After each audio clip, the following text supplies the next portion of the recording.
Welcome back, ladies and gentlemen. Now, while many currently view the Hong Kong police force with scrutiny and even downright scorn since the democratic protests, once upon a time, the Royal Hong Kong Police, a British colonial police force, was universally accepted as the best police force in Asia. Unfortunately, many of those memories are fading. So today we sit down with Police Constable Wong, or Officer Wong, from the Royal Hong Kong Police, and we'll listen to him recount some of his times on the force of which he served. Now, we've redacted his image from any of our internet sources, and only leave you with the audio recording due to his past and current undercover work. And since this is a remote recording, you'll have the privilege of experiencing the many sounds of a typical Chinese household. But we'll get to hear him recount on how some of the Hong Kong policemen dealt with criminals who smuggled Chinese Kalashnikovs and grenades into the dense cityscape, and how the maritime police units patrolled the sea border rife with smugglers, illegal immigrants, and foreign intelligence agents. And finally, his duration as a rural police officer, working on the border that was at some points 5 meters away from Chinese PLA soldiers, who in 1967 indeed shot and killed Royal Hong Kong policemen who were just doing their duty.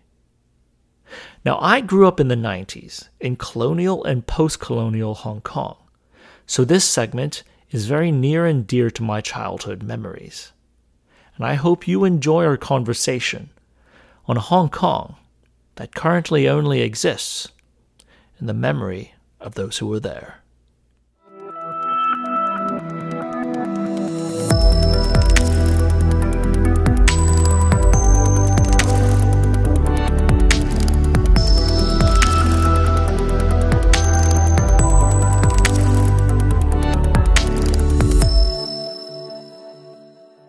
So today, I would like to explore the Royal Hong Kong Police, and maybe we could take a step down memory lane. And Wong, sir, that's actually Cantonese Chinglish is what we call it. Instead of saying Officer Wong in Cantonese in Hong Kong, you would call him Wong, sir. So today we're sitting down with Wong, sir, and we'll sort of kind of draw back and think about what the Royal Hong Kong Police was. But I distinctly remember the beautiful Burmese green uniforms, very smart looking with a Sam Brown belt and a revolver on your hip. And I distinctly remember that image because it was very different from any police officer in the United States. Yes. In fact, back to the old time in Hong Kong, so people from the local neighborhood, like law-abiding citizens, they really appreciate when we appear with that uniform. Even from a distance, they would just say hi to us. Yeah. So that's something that I think a lot of times the current generation may not have as great of an understanding towards, because of course right now we're speaking after the pro-democracy protests, and we're not going to get into the political side of things there, but the image of the Hong Kong police has certainly massively degraded since the colonial days of the Royal Hong Kong Police, which, from my understanding, it was considered the best, not one of the best, the best police force in the East. Yeah, back in the day. Yeah, it was. By the time the old time Hong Kong, they divided as four, mainly, with the four division. One is the local Cantonese speaking police officer, and another one is the South Asian that include Pakistani and some Indian, also Europe, Commonwealth, and the fourth division, they are from the Shandong. They are the latecomer with the Royal Hong Kong Police Force. So we call a Shandong officer. They don't even know those Chinese characters. They only just always do the traffic or the main gate guard. So every single time when they need to do paperwork, we have to help them out. So there were immigrants. Because before the companies take over the mainland China, they were local recruited army or even army officer. Yeah. What era was this? What year was that? Oh, it was after the Qing dynasty, you know. So back in the day, back in post Qing dynasty, so pre-communist takeover of China, the Royal Hong Kong Police really resembled the Singaporean, what we see in Singapore nowadays, the very, very big mix of Southeast Asian. Very good mix, like Toronto Police or NYPD. So let's fast forward to the 80s and the 90s when you were in. How did the force makeup look like? Because I remember seeing some Indian and some white British officers in the Royal Hong Kong Police as well. Yeah, I would say, you know, I was lucky during a great old time because in one platoon, maybe we came from some other background. So some people speak some other dialect, like Chu Chinese, Shanghainese, or, you know, some other, you know, other dialect from mainland. So basically, especially for the like South Asian, that including Pakistani or the, like Singh people, the Indian. So they've been with generations, like some of them even 4 or 5 generations. Yeah, is you know, more than some of the local born Chinese, like, you know. My parents, they came from mainland, and I was the first generation born in Hong Kong, and also adopt, you know, really blending into the Hong Kong society and with the British rule. Yeah, yeah, underline. Yeah. So how did you end up in the Royal Hong Kong Police? When I was little. The image for the police officer are not that good because for most of the people will say if you're good, you don't need to be you don't need to join the force. 好仔不當差. Yeah. Oh, you know, you don't need to go, you know, go to the forces or, you know. Anyways, you know, it was really corrupt. Yeah, it was the like mostly 1965 to 1975. It was very corrupt. Yeah. So I've been witness when I went to the like, you know, the wonton noodle bar, the local wonton noodle bar. The police officer in uniform just walk in and have a free wonton soup, and end up also, you know, just get the money from the, you know, from the shopkeeper or the boss. It's common, just like you sleep and eat as a police officer for that time period. But after that, after the ICAC, Independent Commission of Anti-Corruption, so formed in the 1974, and they also arrest a lot of high-ranking officers. By the time I was about, like, you know, 9-10 years old, I heard about that. They just arrest maybe, you know, half of the police officers from the Mong Kong station or Yamate station. So that means that, you know, for the next couple of weeks, you know, they got no people. Yeah. This cannot be understated. My dad was in Hong Kong around the 70s as well. Yeah. And so he actually told me stories about the corruption. Yes, that you were it's talking common. About. By that time, everything has a price. You know, you want to open a place for mahjong or underground gaming, so they get you a price. It's everything the same. Or every district, they got a standard price. Just like you walk into Costco in North America. For some viewers who are unfamiliar, mahjong is sort of how you would play poker in America. You would play mahjong as the chips that you would throw around with cash. What my understanding is that if you had a mahjong game back then, corruption was so bad that you always put some money aside for the police officers that came around, because they would hear the come mahjong. Over, then, you know. That's the sharing or expenses. Like some of the, you know, local area in China now, I know how come, you know, the price and the service are being so high, and this just explain that you have to divide it as at least 3 portions, one for the police and one for the local child game, and they only got like maybe 50 or 60, you know, profit.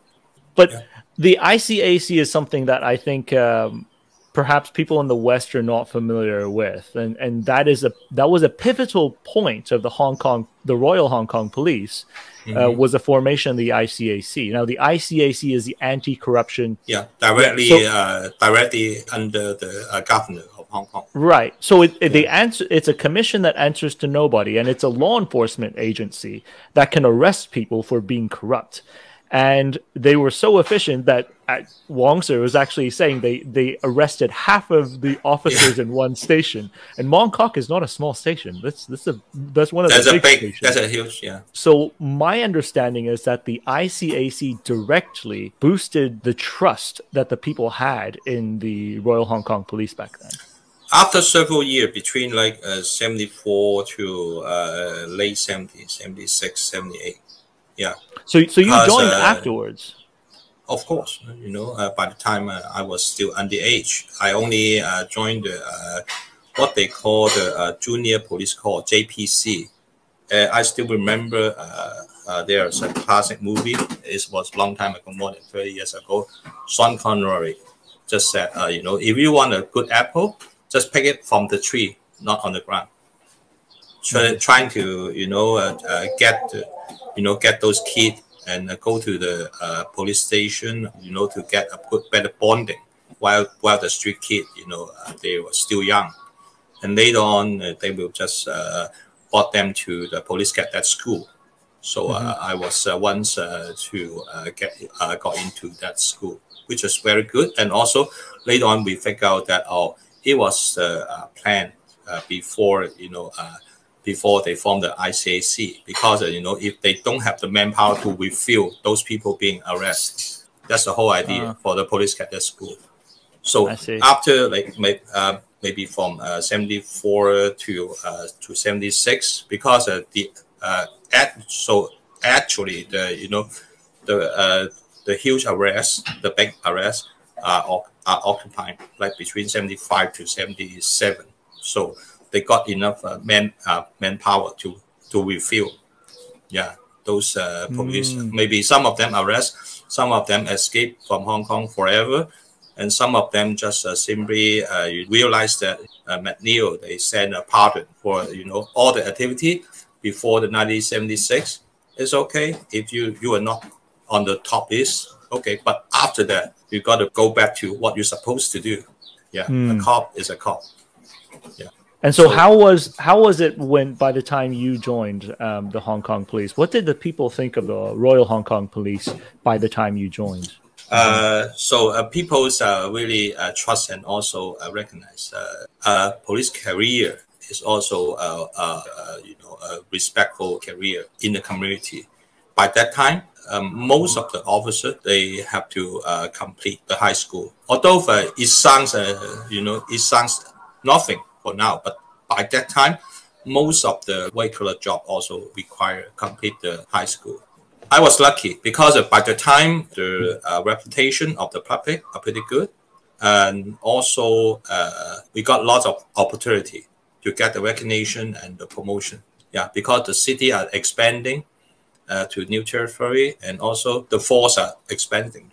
Because compared to America and compared to the UK, the Royal Hong Kong Police is one of the most diverse sets, has some of the most diverse sets of units in there, because people don't realize that Hong Kong, outside of the urban area, also has a lot of maritime locations. So there's a lot of caves and coves for pirates to hide. I was started too. Yeah. And there's also, actually, Hong Kong has a lot more green space than it actually has urban space. So there's also a lot of rural places for patrol, and then also rural patrol, hiking. And Hong Kong also has a lot of money, and therefore money attracts terrorism. Yes. And Hong Kong also has some of the top counter-terror unit in Asia back then. And so so people in Hong Kong, outside of Hong Kong don't realize how diverse the police force has to be, because it actually crosses a lot of boundaries with what a country's military would be doing in, let's say, in America with the Coast Guard or even with Border Patrol. So police just take them all. Right. So for you, I mean, to say that you were formerly I've been with the Border Patrol, rural, and also the city, like the Mong Kong Station. It was my last post. That is really interesting, because I've actually never talked to anybody who was on Border Patrol duty in the Royal Hong Kong Police. So I'm looking forward to learning something from you. So Tell us a little bit about. At that time, anything that we did are not allowed at all. What do you mean? Well, just like carrying the high power air rifle are really restrict and also prohibited. So, but because we live in the new territory, the rural, a lot of police they also the local village people, they own it. Then they carry into the patrol car, the Land Rover. Yeah, that's why the border patrol are fun, although it's boring and also the environment are not that good. A lot of mosquito but you like go for camping or picnic every day, and also at the end of the shift you always walk to the local seafood restaurant with a very good price of the seafood fish as a highlight. Of the shit. Okay, so let's dial this back a little. Let's dial this back. I want to hear more about that. That's very interesting. So we're going to start with the uniform patrol officers, and then we'll talk about the PTU and the subdivision of the PTU, unit. The police tactical unit, and a subdivision of the PTU, which would be the SDU and the ASU. So the elite units. Yes. And then we'll talk about the maritime units. And then finally, we'll end up, and I'd like to hear some stories from your time with the Border Patrol. Like the early transition period. Yeah. Early transition period. Yes. And so we'll start. So these 5 major parts of the Royal Hong Kong Police we'll start talking about. So first of all, we're starting with the your police constables and your traffic police, which their primary equipment would be the Smith & Wesson Model 1038 Special Revolver. But under certain circumstances, I've seen them with a Remington 870 shotgun, and some of them had MP5s in their patrol vehicles. And I've even seen some of them qualify on the AR-15. But Wong, sir, I understand that you have some background information on how the Royal Hong Kong Police, a British entity, settled on an American 38 Special Revolver, something that you would actually see in America rather than the UK. Okay, so basically, it was like in the year of 83. So the place's name is in the middle row. I still remember. It's in the middle row, not middle of the row. That street name, Middle Row, and Nathan Row. So they had a big gunfight with the local police officer and someone. Actually, that guy is not from Dai Yun. It's not originally from the mainland. So the organizer, he probably as a drug trafficker. So that's why he got the 45 ACP. So since the department realized that, and more scenario like this, they have to upgrade, the weapon, because by the time it was just still use the tiny old model 30X, not good enough to engage a weapon like the 357 Magnum 45 ACP. So Hong Kong, as I remembered, was very restrictive on firearms. Yes. I mean, and this is my understanding that even a cartridge casing, not the cartridge, but just the casing, is illegal to possess. Is that correct? Not illegal. You have to be under license. Like when I was in with police force there, I was also the shooting club member. Then I'm licensed to own. Okay, so maybe a better way of saying it is that firearms were very restricted, very restricted, stay off from the public's hand. So as far as a patrol officer in the streets, a police constable, PC, if they were to go around and they met someone who had a firearm, that's probably someone like more of a career criminal or triad gang member, or someone who. So basically, if you not only handle any firearm, without license, you are probably they will lay out the charge for up to 10 years. Oh, wow. in jail. That's how it worked for the punishment. Unlike in Canada, our prime minister always said, "Oh, just take all the handgun or something like that. We will save." I would say that's too naive. Yeah, because we all understand that even though back to the old time for the normal citizen, they don't even have a chance to have seen a real gun, but still a lot of higher firing power because they form other way, Yeah, the black market. Okay. So where did the black market? Where did the firearms flow in from in the black market in Hong Kong? That will be by that time. That will be two ways. One is the marina.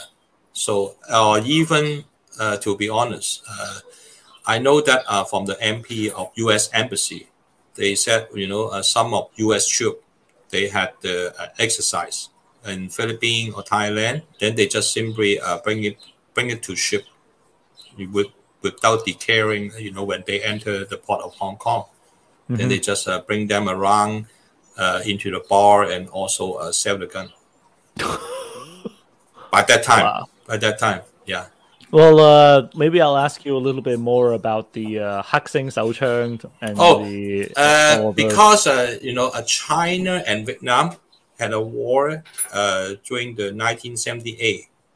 Yeah, the spring right after the Chinese New Year, and after the war, actually a lot of weapons are missing from the battlefield or from canting. So that's the major source of the like Chinese Tokarev or even Type 79, the Chinese AK. Yeah, it's really to see them to bring the SKS. Mostly is that two type, Yeah, Type 79 and also the Chinese made Russian style grenade. Yeah. So for the Royal Hong Kong Police, it seemed like it was either nothing or it was everything that they had to deal with. When you stop and search a people on the on the street, especially after maybe mid 80, you can assume that that's only just like a sheep. Some of the police officers lose their life by that. That's why we always assume that maybe this guy will have a Polish machine gun or Chinese Tokarev or not AK, because in the back maybe a grenade. What was a qualification for the Smith & Wesson Model 10 for a police officer? Oh, they have to finish the basic course.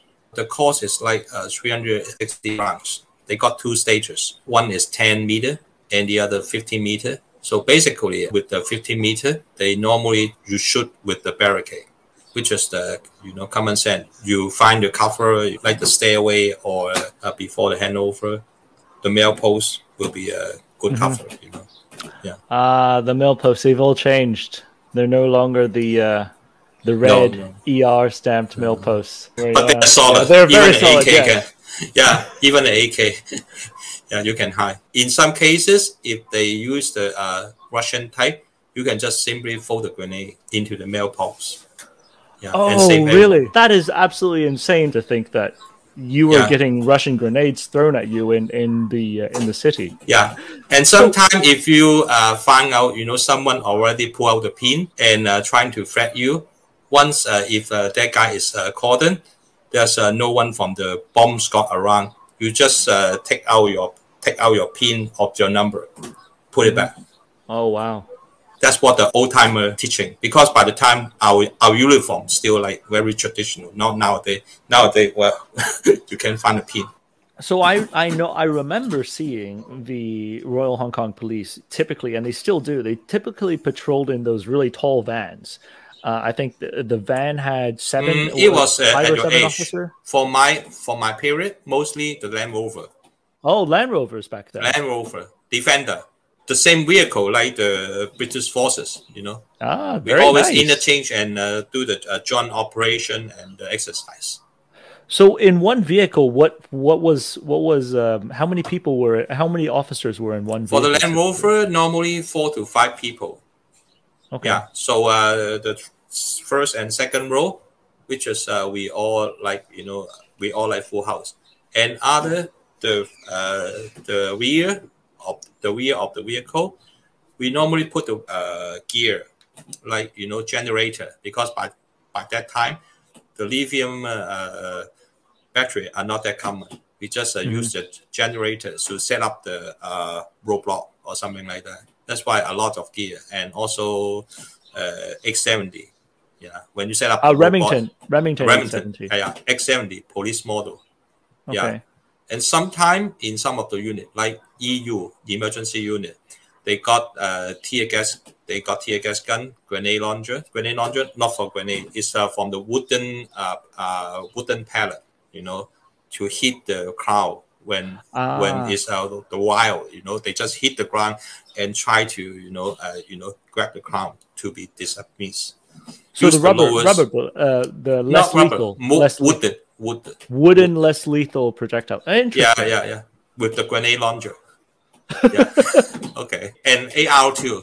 Yeah, just in case, because they got no other choice. Later on, they normally put the MP5 on the patrol car or even the EU. So one Land Rover was an EU, an emergency unit.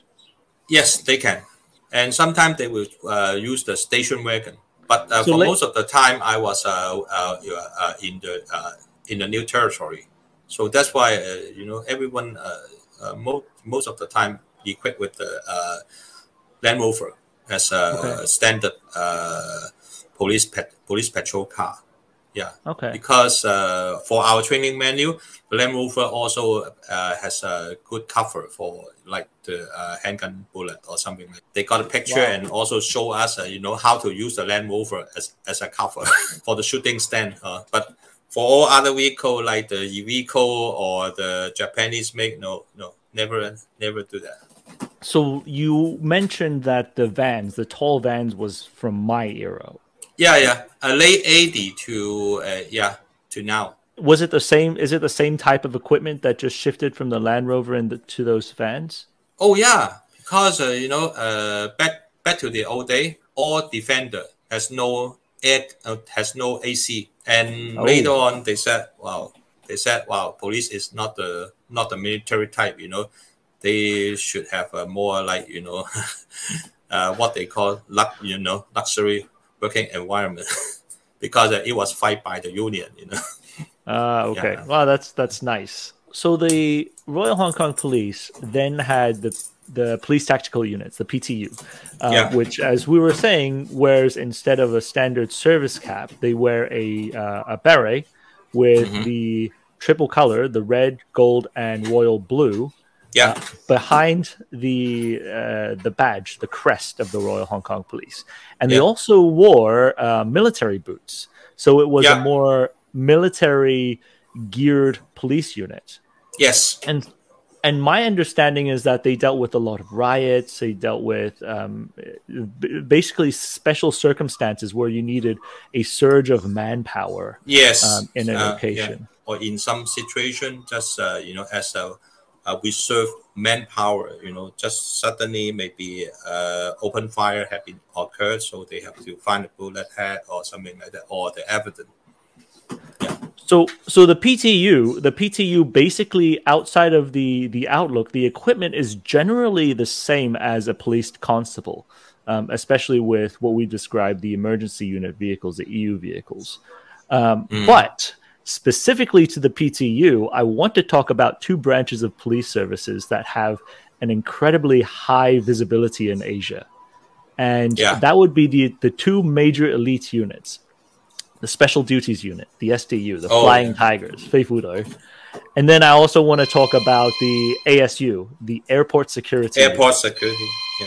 And a little bit of background for people out there. The SDU and the ASU were both trained and continue to cross-train with the British SAS and SBS, so the Special Air Service and the Special Boat Service. Yeah. And they were developed with a lot of the fundamental operating procedures that the British SAS and SBS use. Yes. But then on top of that, they also habitually trained with like the German GSG-9, the FBI HRT, even SEAL Team 6 and Green Berets in America. So it was in all means the elite counter-terror unit that was in the Far East. They were most notable because the outward appearance of the SDU, if you hadn't seen them before, basically looks like an SAS trooper, except instead of wearing black, they wore blue. Or if they were emergency called, they had their vest on and helmet on, and they would just be in civilian clothing. And they used the classic British SAS equipment, which would be the MP5. And so, Wong sir, I would like to hear from you. And so how for I myself, I don't have very close contact, but I did shoot with those people in the gun club there, and my best friend also the instructor of them. Yeah, besides of the SAS or some other naval SEAL. By that time, I know. Yeah, U.S. Marine also send people down here to have a lot of interaction, because they sometimes they need to use our facility, and also between the British and the U.S. are the ally. So that's why basically we recognize and also support each other. One of my best friend later on in the later day. I've always heard that the SDU is extremely secretive with everything that they do. Oh yeah, because they know the blueprint, the layout, or basically all the consulate or embassy in Hong Kong, they know the layout. Ah, I see. Or even a tunnel. I just tell you what I know. So what I don't know, what I don't see, then Okay, so the next piece I want to talk about would be the Royal Hong Kong Police maritime units. 水警 is the Chinese word for it. And this is unique to Hong Kong because Hong Kong actually has more than 1,000 islands there. And you were telling me that there's more than 200 that were actually inhabited by people. Yeah.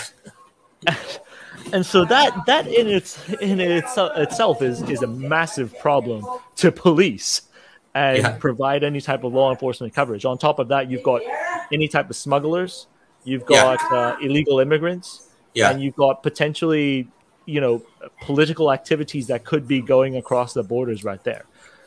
Intelligence, like the intelligence from China. Yes. So your foreign intelligence services, your foreign military services could be infiltrating in and out. And that is a massive headache for anyone, any type of police force out there. And yet the Royal Hong Kong Police had one of the best maritime police units that basically is the border patrol on the water. And I would say their primary equipment would be, of course, the vessels that they operate. And I believe they trained quite a bit with the Royal Navy back then. And the interesting thing is that they actually used Sterling submachine guns all the way up until the turnover. I believe they still have Sterling submachine guns in their inventory.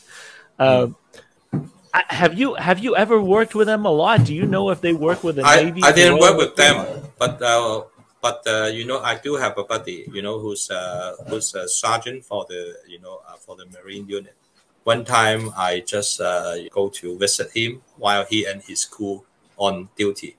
So when I go with them for patrolling, which is strictly prohibited this day, for some other off-duty officer just come up to visit and end up just okay, listen to me. He was only like in the middle of 80.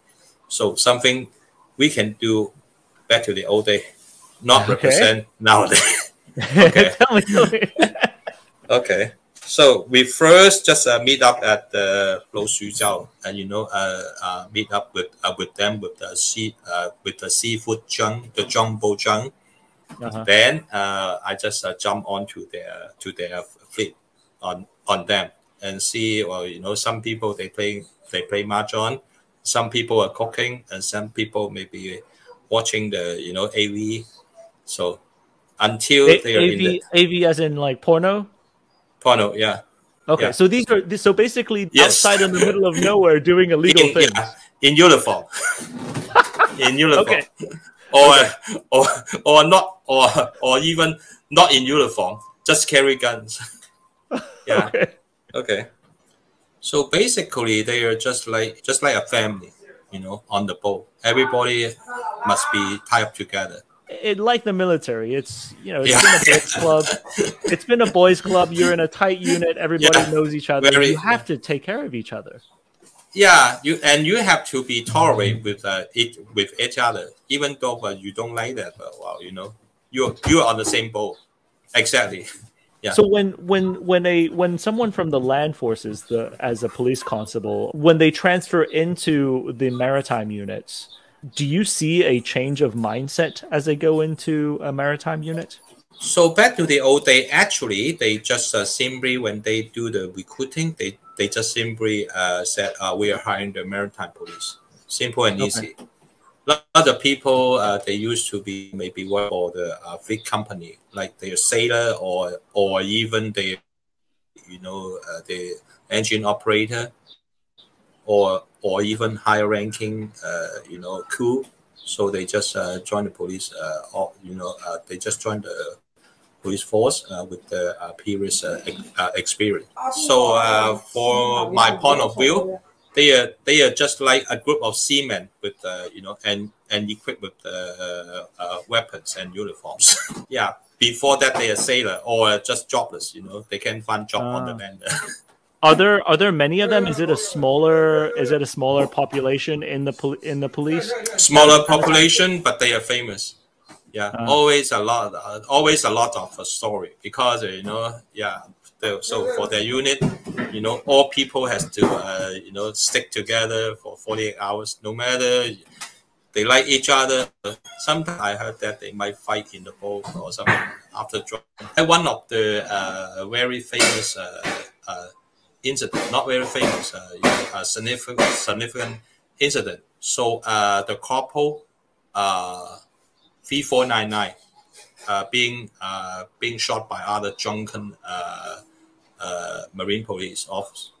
Yeah. So you know, caused at least 2 die and 2 serious injury. And that's 3499 in Cantonese. The nickname called Fei Po Lai Lai. So he got shot, and okay, and his son, 2 sons, he became as you know, the actor of the PTU or something like that. A famous Hong Kong actor. You know Simon Yam? Yeah. When you watch the PTU, yeah. So that's some of the side story. So basically, in my eye, for that period of time, they are just a group of seamen. Yeah, and with the police badge. Yeah, very, you know, don't deal with a lot of discipline, or even don't ask them to do the, you know, very good shot of foot jewel or something like that, you know. But it works, you know, because you know, they can easily to see those sneaky for the smuggler or the fishermen, you know, how they hide and how they run. Yeah, so the basic equipment will be the Browning, you know, 50 cal. They will just put it at the, you know, at the front of the ship, but they don't really use it, you know. They said they always heard, you know, the China side always shoot the smuggler or the II boat. Now the border police, they have a different appearance. The border police actually wear a British DPM camouflage pattern, and they still carry the revolver, the Smith & Wesson Model 10, of course. Yes, yes. Yeah. But the border police has a much different job, primarily on the Hong Kong and China border up in the north. But there is a giant swath of land, which is called the New Territories, that the border police in the very far north actually do a lot of patrols on. And so outside of the uniform differences, I understand that there's a lot of cultural differences between the border police officers and your Hong Kong city constables. So I'd like to hear a little bit about... Totally different. Something you see, but you won't take any action if they are minor. So it's what we call big boys rules. Yeah, big boys rule. Exactly. Actually, you know, I was with the rural patrol unit, but you know, that part covered the border. And also, by the time the Gurkha, you know, the British forces, and also so the PTU. Were the Gurkhas active on the border? For some of the tough tasks, they would just do it. they will just hide into the wetland for a couple of days without moving. Because one time we tried to shoot the duck, and then we figure out that, well, you know, there's someone hiding, and say, no, they know us, you know. Why were you shooting a duck for dinner? Well, because the rural patrol unit, we always you know, just get the local people. They are also officers, you know. They recruit local people as a police officer and put them back. Okay. Sometimes they will also adapt the local, like Hakanese style, like they eat dogs in the, you know, police station and all kinds of wild animal, and they cook, and they like to cook and drink all the time, and plus because they live in the rural area, they always in possession of illegal high power air rifle. Common. Some of them even keep the, you know, heritage gun, like the shotgun without registration. I can say, you know, after 90. So that's why every single time we were on the Land Rover, and, you know, we got nothing to do, and said, well, they're stuck. That's true. Yeah. And so, okay, so let me clarify this a little bit for some of the guys out there. The Hakanese are the locals, the OG people who were in Hong Kong before anyone got there. Native. Yeah, so those were the fishermen, the farmers that had lived there, and they speak their own dialect. And like Cantonese people like you and I, we can't understand anything they're saying. And so, just to clarify that a little bit, you know, it's an incredibly diverse environment. But they ate like dogs in the police station. I've never heard of anyone eating dogs in Hong Kong. By that time, because you know, for the VIP, for the red carpet treatment, that the Hakka people to treat you, which is offer you a very good cooking a pot of hot dog, not the hot dog sausage. Yeah, the hot pot, the dog in the hot pot. Oh my! So in the police station. So really, the rural police and the border patrol really resemble even the white officer. They just pretend, you know, they didn't see that. You know, that's a that's a different area and also different game. They call not the rural patrol, is the village patrol. Village patrol, which is like, you know, like the Boy Scout camper. You have to camp out, go to different village for a couple of days. Yeah. Okay. Yeah, they have to turn out like 3 days in a week. For the rest of the day, they you know, and some of them are local people too. You know. So they get to do extra work and get extra money. Yeah. Not really extra work. It's you know, without those people in the police force, they can just get the connection and work efficiently. You know, in the village with area. The locals. Yeah, like, you know, like in America, if you hire an officer with native background in the Indian Reserve, are way better than you hire you ask a white officer and ask them to obey the rule there. You know what I mean? Yeah. Yeah. Interesting. And you would be the equivalent of the white officer in the reserves. Yeah. But I know some Hakanese. Okay. Because you know, I've been in a new territory, no matter city or the border, you know, or the border area. I remember. What's the northernmost city? There's that one small village in the north that is split between the mainland and Hong Kong. Oh, it's the China and British street. In Cantonese, it's Zhongying Gai. It was the same street. One side is the Hong Kong. One side is the mainland. So by the time when I not really patrol, I was on the guard post over there, because, you know, both the mainland side, like the PLA and also the Hong Kong, they won't put the British Army there, because, you know, that's too offensive to them. So by the time politically correct, you just put the Royal Hong Kong Police there with the normal uniform, with the 30 special. But on the other side, which is like 5 meters, you know, apart, 5 meters apart, they're equipped with Chinese, like, you know, Type 79 or minimal. SKS. That's it. If we really engage a gunfight, we just try to find a place to hide. There's nothing we can do if there's a conflict, and it happens once. Yeah, during the 1967 in Shattle whole platoon, maybe 4 people died. Yeah. So because by the time the Cultural Revolution was being being hot from England, so therefore even though the PLA they are not totally under control, maybe some of irregular force or the local guard just simply shooting on the Hong Kong police guard post. So I still remember that old officer just recall that he just feel like a shooting duck in a pond. You can imagine, how hard it is. So just keep hiding in the Land Rover, because for some other officer, like there's 2 East Indian officer and 2 local officer, and one was the CID, the detective, just being shot by the sniper or the automatic weapon, from the China side. Did the British Army or the Royal Marines, were they ever supporting your operations, or was it just the Gurkhas? So basically, they are entitled of supporting, but they won't show up at the front line. The front line always put the Chinese or Gurkha, like the local officer and the Gurkha. And the Gurkha, they don't really show up a lot, just hide. Yeah, they just hide in the bush. A lot of people, they were illegal immigrants. Even by the time I met some of the police officers, they were originally as an illegal immigrant, and just run that.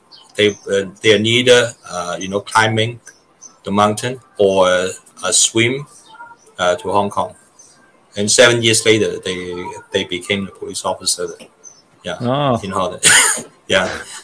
By the time because they need people, that's why they just randomly hire anyone live in Hong Kong as a permanent resident, which is 7 years live in Hong Kong. Yeah, you can even apply for the police department as a PC. Yeah, with their accent.